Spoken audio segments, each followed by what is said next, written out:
প্ৰতিবাদ চলি থাকিব। আমাৰ প্ৰতিবাদ আমি অনিৰ্দিষ্ট কাললৈ আমি ঘোষণা কৰিছোঁ। পুনৰ আমি উজ্জীৱিত হৈ উঠিছোঁ। আজি তাৰিখৰ পৰা আমাৰ কালি আছিলে অগ্নি পৰীক্ষা।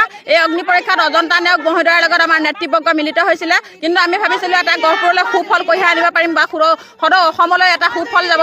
কিন্তু আমি কালি গুৱাহাটীত যিটো ফল পালোঁ সেই ফল সম্পূৰ্ণ শূন্য। অজন্তা নেওগ মহোদয়ে মাতি নি পেলাই যি আমাক লজ্জিত নিচিনাহে আমি উপলব্ধি কৰিছোঁ। মাতি নি পেলাই যিখন আলোচনাত মিলিত হ'ল সেই আলোচনা সম্পূৰ্ণ ভেকু ভাওনা। গতিকে তেখেতে অকল আমাৰ মাননি সলনি আমি মজুৰি বিচাৰি আছোঁ। কিন্তু তেখেতে খালি কৈ থাকিব যে 25 লাখ টকীয়া ঘৰ দিছোঁ, আমুক দিছোঁ, তামুক দিছোঁ। কিন্তু সেইখিনি আমাৰ গ্ৰহণযোগ্য নহয়। আমি বিচাৰোঁ আমাক এটা ৰ'দ নপৰা বৰষুণ নপৰা ঘৰ লাগে। কিন্তু 25 লাখ টকীয়া আমাক ঘৰৰ কোনো প্ৰয়োজন নাই। আমাক লাগে খালি মজুৰিৰ সলনি মাননি লাগে, মাননিৰ সলনি মজুৰি লাগে। কিন্তু আমাক চলিব পৰা একোটাকৈ গৃহস্থখন চলিব পৰা একোটা মোটা পইচা লাগে। মোটা মানে আমাক চলিব পৰাকৈ হ'লেই হ'ল, বেছিও আমি বিচৰা নাই। আমাৰ কামৰ বিনিময়তহে আমি মজুৰি বিচাৰিছোঁ। গতিকে তেখেতে পুনৰ চিন্তা কৰক। আমি পুনৰ আশাবাদী কৰিছোঁ গহপুৰ পূব ছয়দৰ প্ৰজেক্টৰ আৰু ছয়দৰ প্ৰজেক্টৰ পৰা আমাৰ পুনৰ তেখেতলৈ আমি আপোনালোকৰ জৰিয়তে ক'ব বিচাৰিছোঁ তেখেতে পুনৰ বিবেচনা কৰক। আমাৰ কৰ্মীসকলে ৰ'দে বৰষুণে নোখোৱাকৈ গুৱাহাটী চচলত যি অৱস্থাত পৰি আছে সেয়া আপুনি এবাৰ চাওক মন্ত্ৰী মহোদয়া।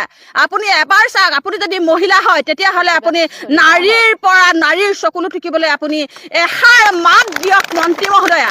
আপোনাক পুনৰ গহপুৰৰ পৰা নিবেদন কৰিছোঁ আপুনি এই মহিলাসকল হেজাৰ মহিলাৰ চকুলো মচিবলৈ আপুনি এবাৰ মহিলা হৈ ওলাই যাওক বাইদেউ। আপোনাক পুনৰ কাতৰ কৰিছোঁ। আমি যি পৰিস্থিতিৰ সন্মুখীন হৈ আহিছোঁ সেই পৰিৱেশৰ সন্মুখীন আপুনি হৈ চাওক বাইদেউ।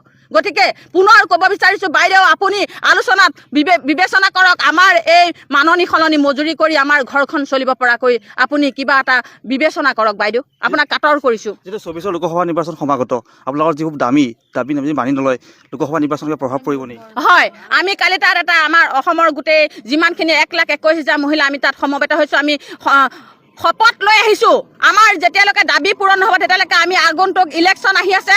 লোকসভা ইলেকশ্যনত আমি সম্পূৰ্ণ আমাৰ পৰিয়ালবৰ্গ হওক, আমি কৰ্মী সহায়িকা, আমাৰ যিমানখিনি আমাৰ মিতিৰ কুটুমৰ পৰা ধৰি নিজা মানুহৰ ভোট বৰ্জন কৰাটো আমি সম্পূৰ্ণ একমত হৈছোঁ।